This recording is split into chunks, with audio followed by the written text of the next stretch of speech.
Hello दोस्तों, स्वागत है आपका मेरे YouTube चैनल देवभूमि ज्ञान दर्पण में। तो जैसा कि आप सभी जानते हैं, उत्तराखंड परीक्षावाणी करंट अफेयर की एक सीरीज हमने शुरू कर रखी है, जिसके अंतर्गत हम उत्तराखंड परीक्षावाणी बुक के पीछे दिए हुए समसामयिकी 2022 अर्थात करंट अफेयर को कवर कर रहे हैं। ये इस सीरीज का दूसरा भाग है। इससे पहले मैं एक भाग अपलोड कर चुका हूँ। अगर आपने उसे नहीं देखा तो प्लेलिस्ट में जाकर ज़रूर देख लें। अगर आपको वीडियोस पसंद आ रही हैं, हेल्पफुल लग रही हैं, तो इन्हें ज़्यादा से ज़्यादा शेयर कीजिए, वीडियोस को लाइक कीजिए और अगर चैनल पर पहली बार आए हैं तो सब्सक्राइब कीजिए। तो चलिए स्टार्ट करते हैं आज की वीडियो।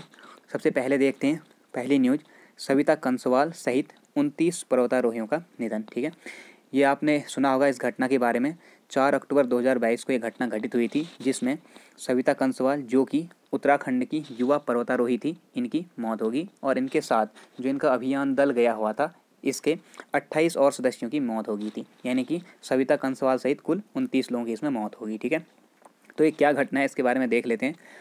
तो ये जो घटना स्थल है, उत्तरकाशी जिले के डोकरानी ग्लेशियर, इंपॉर्टेंट है, ध्यान में रखेंगे। पहले पूछा जा चुका है यूके SSC के द्वारा, तो आगे भी पूछा जा सकता है। डोकरानी ग्लेशियर किस जनपद में? उत्तरकाशी में। तो इसी उत्तरकाशी जनपद के डोकरानी ग्लेशियर के निकट स्थित एक चोटी है द्रौपदी का डांडा। ठीक है, द्रौपदी का डांडा इंपॉर्टेंट है। यहाँ से आप कमेंट करके मुझे बताएंगे कि द्रौपदी का डांडा चोटी पर स्थित ग्लेशियर से किस जलाशय को जलापूर्ति होती है। ठीक है, ये आपका परीक्षावाणी में दिया हुआ इंपॉर्टेंट क्वेश्चन है, तो आप लोग कमेंट करके बताएं। तो इसी द्रौपदी का डांडा की चोटी पर हिमस्खलन होने से सविता कंसवाल सहित 29 पर्वतारोहियों की मौत हो गई थी।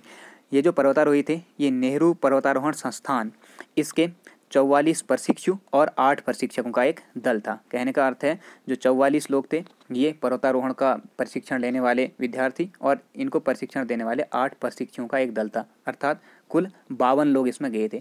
तो यहाँ से देखिए आयोग घुमा के क्वेश्चन बना सकता है कि जो आपका सविता कंसवाल का निधन हुआ, इसमें कितने पर्वतारोहियों का इनके साथ निधन हुआ। तो ध्यान रखेंगे कुल मिलाकर 29 का हुआ था। और कितने गए थे, कितनों का दल था? तो 52 लोगों का अभियान दल था। ठीक है, तो इसमें आपका एवलांस की वजह से, यानी कि जो आपका हिमस्खलन होता है, ठीक है, जो ग्लेशियर रहते हैं खिसक के आगे और उसमें दबने से 29 लोगों की मौत हो गई थी।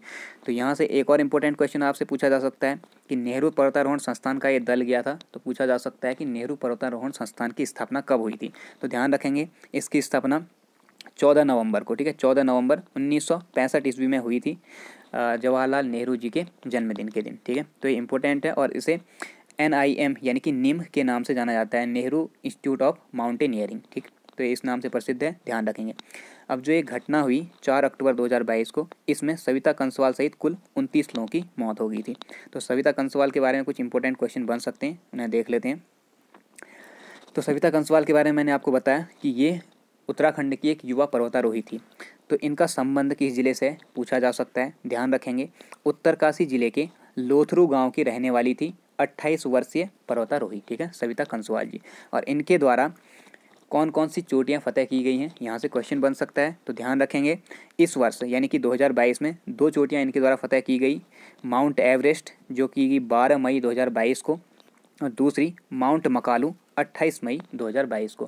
अब आप लोग जानते हैं कि UPSC का फेवरेट टॉपिक रहता है डेट्स। ठीक है, तो यहाँ से आपका सीधे सीधे डेट पूछी जा सकती है, कितनी तारीख को या फिर कब माउंट एवरेस्ट फतेह की थी सविता कंसवाल जी ने। तो पूरा डेट के साथ याद रखें, 12 मई 2022 को। और माउंट मकालू फतेह किया 28 मई 2022 को। और इससे पहले इन्होंने 2021 में 24 मई 2021 को विश्व की चौथी सबसे ऊंची चोटी यानी कि माउंट लहोत्से को फतेह किया था। ठीक है, तो ये भी इंपॉर्टेंट है, ध्यान में रखेंगे। अब इनसे रिलेटेड एक इंपॉर्टेंट फैक्ट कि विश्व की चौथी जो सबसे ऊंची चोटी माउंट लहोत्से, इसकी ऊंचाई है 8,515 मीटर। इस पर तिरंगा फहराने वाली सविता जी भारत की दूसरी महिला बनी थी। तो आप लोग यहाँ से कमेंट करके बताएंगे कि इस माउंट लहोत्से पर तिरंगा फहराने वाली भारत की पहली महिला कौन थी। ठीक है, ये भी इंपॉर्टेंट है, पूछा जा सकता है, तो आप लोग कमेंट करके बताएं। और दूसरी महिला बनी है कौन? सविता कंसवाल जी। ठीक, तो इनसे रिलेटेड ये इंपॉर्टेंट फैक्ट थे जो हमने कवर कर लिए। नेक्स्ट न्यूज़ देखते हैं। अगला है आपका राज्य औषधि परीक्षण प्रयोगशाला। तो यहाँ से क्वेश्चन बन सकता है कि राज्य औषधि परीक्षण प्रयोगशाला कहाँ स्थित है, कब स्थापना हुई, इस तरीके से देखिए। लोकार्पण किया गया 12 अक्टूबर 2022 को मुख्यमंत्री पुष्कर सिंह धामी जी द्वारा। ठीक है, और ये कहाँ स्थित है ये पूछा जाता है, तो आप लोग ध्यान में रखेंगे कि राज्य औषधि परीक्षण प्रयोगशाला की स्थापना डांडा लखोड़ देहरादून में की गई है। ठीक है, इसके साथ ही इसी दिन खाद्य संरक्षा एवं औषधि प्रशासन विभाग का एक नवनिर्मित भवन, इसका भी शिलान्यास किया गया मुख्यमंत्री जी द्वारा। तो उसी दिन ये राज्य औषधि परीक्षण प्रयोगशाला की स्थापना की गई है। ठीक है, तो ये ध्यान में रखेंगे। तो ज़्यादा इंपॉर्टेंट ये है कि कहाँ स्थित है, ऐसा पूछा जा सकता है। तो डांडा लखोड़ देहरादून में। अगला देखते हैं, देश के दूसरे CDS, ये भी उत्तराखंड से बने। तो आप लोगों ने सुना होगा कि देश के पहले CDS, यानी कि CDS कहने का अर्थ है आपका चीफ ऑफ डिफेंस स्टाफ। ठीक है, यानी कि तीनों जो सेनाएं होती हैं, जल सेना, थल सेना, वायु सेना, इनके एक प्रमुख, तो उन्हें कहा जाता है CDS। तो देश के पहले CDS नियुक्त हुए थे जनरल विपिन रावत जी, जो कि उत्तराखंड के पौड़ी गाँव के थे। ठीक है, पौड़ी से उनका संबंध था, लेकिन उनकी एक हेलीकॉप्टर क्रैश में 8 दिसंबर 2021 को, ये आप लोगों ने सुना होगा ये न्यूज़। ठीक है, 8 दिसंबर 2021 को इनकी मृत्यु हो गई थी। तो इसके बाद देश के जो दूसरे CDS नियुक्त हुए हैं, ये भी उत्तराखंड से ही नियुक्त हुए, और इत्तेफाक की बात है कि ये भी पौड़ी के ही निवासी हैं। तो ध्यान रखना है, देश के दूसरे CDS कौन बने? लेफ्टिनेंट जनरल अनिल चौहान जी। ठीक है, और ये सेना के, इससे पहले सेना के पूर्वी कमान के प्रमुख रह चुके हैं। तो इस पद से रिटायर हुए, और उसके बाद इन्होंने 30 सितंबर 2022 से, इंपॉर्टेंट डेट है, ध्यान रखेंगे, 30 सितंबर 2022 से देश के दूसरे CDS का पदभार संभाला है। ठीक है, लेफ्टिनेंट जनरल अनिल चौहान जी मूल रूप से पौड़ी के निवासी हैं। इनका जन्म हुआ था 18 मई 1961 को, और इनका संबंध किस बटालियन से है? अगर इस प्रकार का क्वेश्चन पूछा जाता है तो ध्यान रखें, भारतीय सेना के 11वीं गोरखा राइफल से संबंधित हैं, जहां पर इन्होंने ज्वाइन किया था 1981 में। ठीक है, IMA जो देहरादून है, यहाँ से प्रशिक्षण लेके 1981 में इनने 11वीं गोरखा राइफल्स ज्वाइन की थी।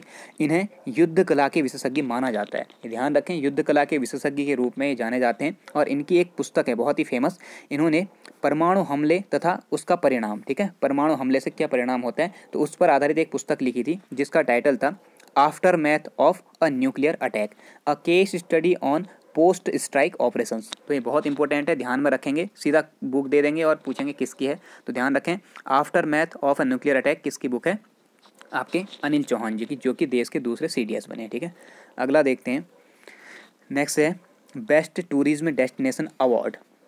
तो देखें, बेस्ट टूरिज्म डेस्टिनेशन कहने का मतलब है कि पर्यटन के लिए, या फिर जो टूरिस्ट आते हैं घूमने के लिए, जो बेस्ट पर्यटन स्थल के रूप में जो अवार्ड दिया गया है, वो हमारे राज्य उत्तराखंड को दिया गया है। ठीक है, तो बेस्ट टूरिज्म डेस्टिनेशन अवार्ड मिला है उत्तराखंड को। तो यहाँ से इंपॉर्टेंट हो जाता है, देखिए, विश्व पर्यटन दिवस, पहला इंपॉर्टेंट क्वेश्चन तो यही यहाँ से पूछ दिया जाएगा, विश्व पर्यटन दिवस कब मनाया जाता है? तो जिनको पता है बहुत अच्छी बात है, जिन्हें नहीं पता है नोट कर लें। विश्व पर्यटन दिवस 27 सितंबर को मनाया जाता है। ठीक है, तो 27 सितंबर को विश्व पर्यटन दिवस के अवसर पर आयोजित राष्ट्रीय पर्यटन अवार्ड वितरण समारोह में उपराष्ट्रपति, जो कि अभी अभी बने हैं, जगदीप धनखड़ जी, यहाँ से दूसरा इंपॉर्टेंट हो गया, उपराष्ट्रपति कौन है? जगदीप धनखड़ जी। इन्होंने उत्तराखंड को 2 पुरस्कार प्रदान किए। तो पहला तो आपका है बेस्ट टूरिज्म डेस्टिनेशन अवार्ड, बहुत इंपॉर्टेंट, सीधा क्वेश्चन बनेगा कि वर्ष 2022 में बेस्ट टूरिज्म डेस्टिनेशन अवार्ड किस स्थल को मिला है, किस राज्य को मिला है? तो ध्यान रखें, उत्तराखंड को। और दूसरा पुरस्कार मिला पर्यटन के सर्वांगीण विकास के लिए प्रथम पुरस्कार। ठीक है, तो यहाँ से ऐसे क्वेश्चन बन सकता है कि पर्यटन के सर्वांगीण विकास के लिए प्रथम पुरस्कार किस राज्य को दिया गया है? तो ये उत्तराखंड है। ठीक है, ध्यान में रखेंगे। अगली न्यूज़ देखते हैं, बहुत इंपॉर्टेंट है ये भी, प्लास्टिक से डीजल बनाने का संयंत्र। ठीक है, जो हम वेस्ट करते हैं प्लास्टिक, जिस पर बैन लगा दिया गया था, तो ये भी आप लोग नोट कर लें कि बैन कब लगाया था। ठीक है, इसे सर्च करके नोट कर लेना, इंपॉर्टेंट है, पूछ दिया जाएगा। तो प्लास्टिक से जो हम वेस्ट कर रहे हैं प्लास्टिक, उस प्लास्टिक से डीजल बनाने का संयंत्र स्थापित किया गया है, लेकिन ये राज्य का दूसरा संयंत्र है। तो अभी तक अब राज्य में आप लोग कह सकते हैं कि 2 संयंत्र स्थापित किए जा चुके हैं, जिनसे हम क्या कर रहे हैं, प्लास्टिक से डीजल बना रहे हैं। ठीक है, तो इंपॉर्टेंट हो जाता है, कूड़े के रूप में फेंक दिए जाने वाले प्लास्टिक को रिसाइकिल करके डीजल बनाने के लिए राज्य का दूसरा संयंत्र स्थापित किया गया है भीमताल में, जो कि नैनीताल जनपद के अंतर्गत पड़ता है। ठीक है, और इसकी क्षमता है 50 से 70 हज़ार लीटर। ठीक, लेकिन यहाँ से इंपॉर्टेंट क्वेश्चन बन सकता है कि राज्य का पहला प्लास्टिक से डीजल बनाने का संयंत्र कहाँ स्थापित किया गया था? तो ध्यान रखें, ये स्थापित किया गया था देहरादून में, एक इंस्टीट्यूट है इंडियन इंस्टीट्यूट ऑफ पेट्रोकेमिकल्स, इसके परिसर में। ठीक है, तो Indian institute of petrochemicals Dehradun में इसे स्थापित किया गया था अगस्त 2019 में। तो दोनों ही आप याद रखेंगे कि प्लास्टिक से डीजल बनाने का पहला संयंत्र देहरादून में, दूसरा भीमताल में, यानी कि नैनीताल डिस्ट्रिक्ट में। और पहला स्थापित हुआ है अगस्त 2019 में, दूसरा स्थापित हुआ है अभी 2022 में। ठीक है, अगली न्यूज़ देखते हैं, मोस्ट फिल्म फ्रेंडली स्टेट पुरस्कार। तो आप लोग जानते हैं कि उत्तराखंड को मोस्ट फिल्म फ्रेंडली स्टेट पुरस्कार मिला था। अब यहाँ से क्वेश्चन कैसे बन सकता है, यहाँ से पूछा जा सकता है कि कौन से राष्ट्रीय फिल्म पुरस्कार में उत्तराखंड को मोस्ट फिल्म फ्रेंडली पुरस्कार दिया गया था। तो ध्यान रखेंगे 30 सितंबर 2022 को नई दिल्ली में आयोजित हुए राष्ट्रीय फिल्म पुरस्कार, जो कि आपका 68वां राष्ट्रीय फिल्म पुरस्कार था, इसमें उत्तराखंड को मोस्ट फिल्म फ्रेंडली स्टेट का पुरस्कार प्रदान किया गया था। ठीक है, ध्यान रखें। राज्य की ओर से यह पुरस्कार बंशीधर तिवारी जी ने प्राप्त किया। तो बंशीधर तिवारी कौन है? ये आपके महानिदेशक हैं सूचना एवं मुख्य कार्यकारी अधिकारी उत्तराखंड फिल्म विकास परिषद के। ठीक है, तो उत्तराखंड फिल्म विकास परिषद के जो सूचना एवं मुख्य कार्यकारी विभाग है उसके महानिदेशक हैं। तो इन्होंने प्राप्त किया था बंशीधर तिवारी जी ने। अगला देख लेते हैं, कोटिया जांच समिति रिपोर्ट। बहुत ज़्यादा इंपॉर्टेंट नहीं है, लेकिन परीक्षा वाणी में दिया हुआ है तो मैंने कवर कर दिया क्योंकि ये चर्चा में रही थी काफ़ी। ठीक है, कोटिया जांच समिति रिपोर्ट का संबंध किससे देखें? उत्तराखंड में जो विधानसभा की भर्तियां हुई हैं राज्य गठन से लेकर 2000 से लेकर 2022 तक की जितनी भी विधानसभा में भर्तियाँ हुई थी, इनमें आप लोगों ने देखा कि काफ़ी धांधली हुई थी। ठीक है, यहाँ इसके लिए कोई अलग से नोटिफिकेशन नहीं निकाला गया, सीधे जो यहाँ के विधानसभा अध्यक्ष हैं या फिर अन्य जो बड़े बड़े पद के नेता हैं, इन्होंने क्या कर दिया, अपने रिश्तेदारों को सीधे रख दिया था। इसमें जो पूर्व आपके विधानसभा अध्यक्ष हैं ये भी काफ़ी विवादों में आए थे, तो आप लोगों ने सुना होगा न्यूज़।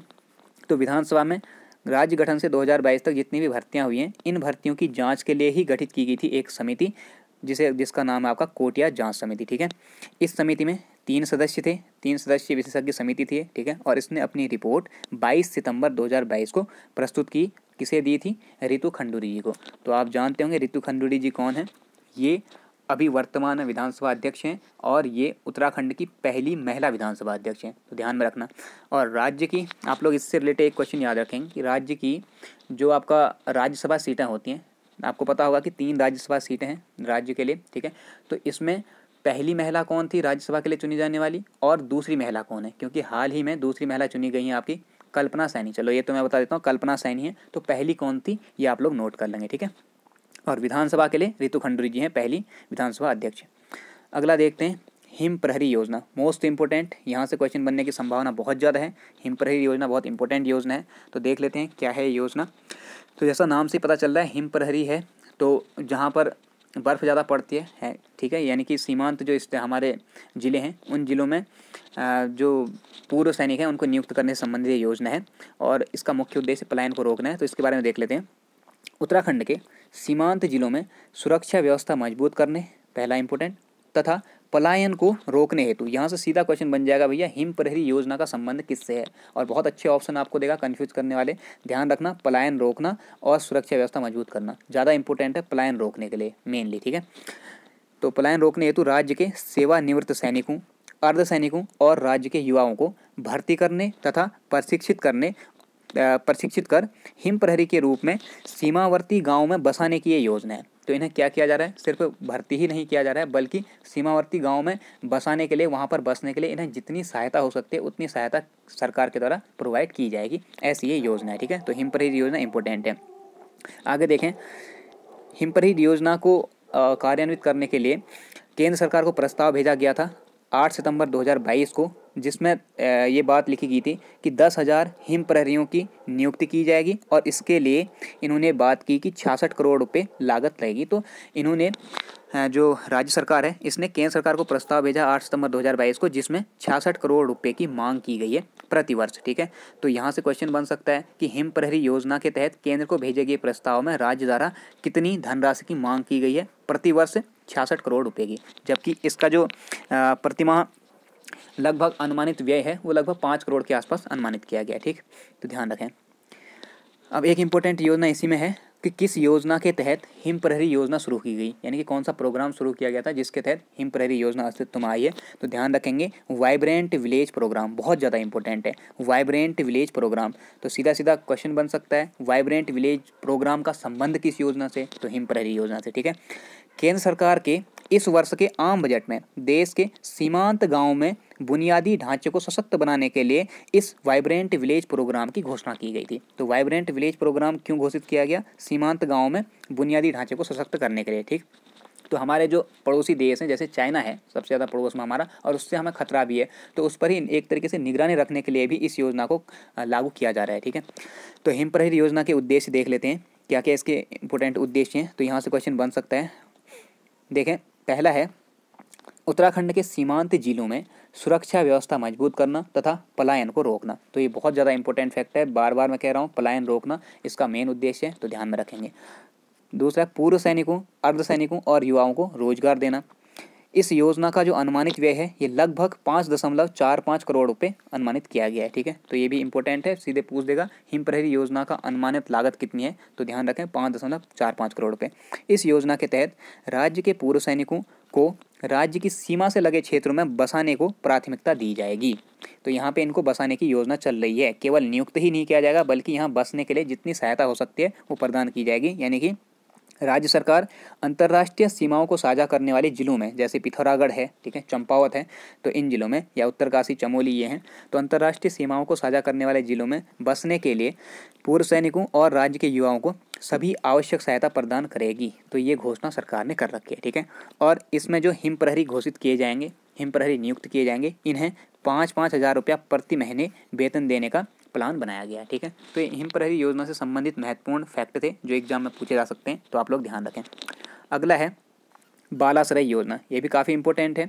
तो देखिए बालाश्रय योजना क्या है, जैसा कि नाम से पता चल रहा है, बालाश्रय यानी कि बाल आश्रय, बालकों को आश्रय देना। तो किस क्षेत्र में आश्रय देना, किनको आश्रय देना, तो इसके बारे में देख लेते हैं। सबसे पहले इसकी शुरुआत देखें, 5 सितंबर 2022 अर्थात शिक्षक दिवस के अवसर पर। तो ये सीधे सीधे संबंधित होगी शिक्षा से। ठीक है, तो शिक्षक दिवस के अवसर पर इसकी शुरुआत की गई है, और शुरुआत किसके द्वारा की गई, मुख्यमंत्री पुष्कर सिंह धामी जी के द्वारा। इसका उद्देश्य सबसे ज़्यादा इंपॉर्टेंट है, सीधा यहीं से क्वेश्चन बन सकता है 1 नंबर का, कि बालाश्रय योजना किससे संबंधित है। तो ध्यान रखें, अनाथ बच्चों को, ठीक है, जो अनाथ हैं, ठीक है, और जो मेनली ये कोरोना के टाइम पे अनाथ हुए, तो अनाथ बच्चों को कक्षा 1 से 12वीं तक मुफ्त शिक्षा उपलब्ध कराने हेतु ये बालाश्रय योजना शुरू की गई है। तो 2 तरीके के क्वेश्चन बन सकते हैं, एक तो बालाश्रय योजना का संबंध किससे है, और दूसरा कक्षा 1 से 12 तक मुफ्त शिक्षा उपलब्ध कराने के लिए कौन सी योजना शुरू की है। तो ध्यान रखें बालाश्रय योजना। ठीक, शिक्षक दिवस पर कुछ अन्य पुरस्कार भी प्रदान किए गए थे राज्य को शिक्षा से संबंधित, तो उसके बारे में बात कर लेते हैं। तो शिक्षक दिवस पर जो अन्य कार्य हुए, पहला है कि यहाँ पर राज्यपाल गुरमीत सिंह के द्वारा 5 सितंबर 2022 को शैलेश मटियानी पुरस्कार की घोषणा की गई थी। अब जब हम ये परीक्षावाणी मेन चैप्टर जो है उसे कवर करेंगे, तो वहाँ बात करेंगे कि राज्य को शिक्षा के क्षेत्र में कितने पुरस्कार दिए जाते हैं। ठीक है, जैसे शैलेश मटियानी पुरस्कार है, भक्त दर्शन पुरस्कार है, और इनका संबंध कौन से लेवल की शिक्षा से है। ये अगर आपने नहीं पढ़ा तो इसे ज़रूर पढ़ लें जब हम इसे कवर करेंगे सीरीज को। जैसा कि मैंने आपको बताया है कि पटवारी के पेपर के बाद हम जो फॉरेस्ट गार्ड का पेपर है उसके लिए परीक्षावाणी को कंप्लीट करेंगे। ठीक है, और ये मेरी जिम्मेदारी है कि मैं पूरी की पूरी परीक्षावाणी करवाऊँ आपको, और ऐसे कराऊंगा कि आपको कहीं भी और सोर्स से देखने की आवश्यकता नहीं पड़ेगी। तो अभी आप लोग इतना सर्च कर लें। फिलहाल देखते हैं शिक्षक दिवस पर जो शैलेश मटियानी पुरस्कार है इसके बारे में। तो राज्यपाल गुरमीत सिंह के द्वारा ये जारी किया गया है। ठीक है, आप लोग जानते होंगे गुरमीत सिंह अभी हाल ही में नियुक्त हुए हैं राज्यपाल, और ये 8वें राज्यपाल हैं। इसको एक बार चेक कर लेना आप लोग। तो इन्होंने शैलेश मटियानी पुरस्कार दिया है। ये शैलेश मटियानी पुरस्कार 2018 के लिए 39 शिक्षकों को दिया गया था, और 2021 के लिए 20 शिक्षकों को दिया गया है। तो यहाँ से क्वेश्चन कम बनता है, लेकिन बनता है तो इस प्रकार का बनता है, कितने शिक्षकों को दिया गया। तो ध्यान रखें 2018 के लिए 39 शिक्षकों को दिया गया था, 21 के लिए 20 शिक्षकों को। ठीक है, इसके अलावा दूसरा इंपॉर्टेंट पुरस्कार मिला अभी 5 सितंबर 2022 को ही शिक्षक दिवस के अवसर पर राष्ट्रीय शिक्षक सम्मान। तो ये इंपॉर्टेंट है, राष्ट्रीय लेवल का है। तो राष्ट्रीय शिक्षक सम्मान कितने शिक्षकों को दिया गया, 46 शिक्षकों को दिया गया। अब ये क्यों इंपॉर्टेंट है हमारे लिए, क्योंकि इसमें आपका 2 लोग उत्तराखंड से भी सम्मिलित हैं। तो कौन है पूछा जाएगा। पहले हैं आपके प्रदीप नेगी, जिनका संबंध है पौड़ी जनपद से, और दूसरे हैं कौस्तुभ चंद्र जोशी। ठीक है, इनका संबंध आपका पिथौरागढ़ जनपद से, गणाई गंगोली से बिलोंग करते हैं, और बहुत ज़्यादा इंपॉर्टेंट है क्योंकि इन्हें पहले भी काफ़ी पुरस्कार मिल चुके हैं। अगर इनके बारे में आपने नहीं पढ़ा है तो थोड़ा सा हम यहाँ पे देख सकते हैं कि जो कौस्तुभ चंद्र जोशी हैं ये पहले आपके प्रधानाचार्य पद पर थे पत्थरखानी। ठीक है, पत्थरखानी पिथौरागढ़ में ही है, पत्थरखानी इंटर कॉलेज में ये प्रधानाचार्य थे, और यहाँ पर इन्होंने बच्चों के लिए जो कक्षा 1 से लेके 12 तक के जो बच्चे हैं उनके लिए एक नई वेबसाइट शुरू की थी, बहुत इंपॉर्टेंट, और उस वेबसाइट का नाम था नई किरणें। ठीक है, नई किरण नाम से इन्होंने वेबसाइट शुरू की थी जहाँ पे NCERT का कोर्स ये चला रहे थे।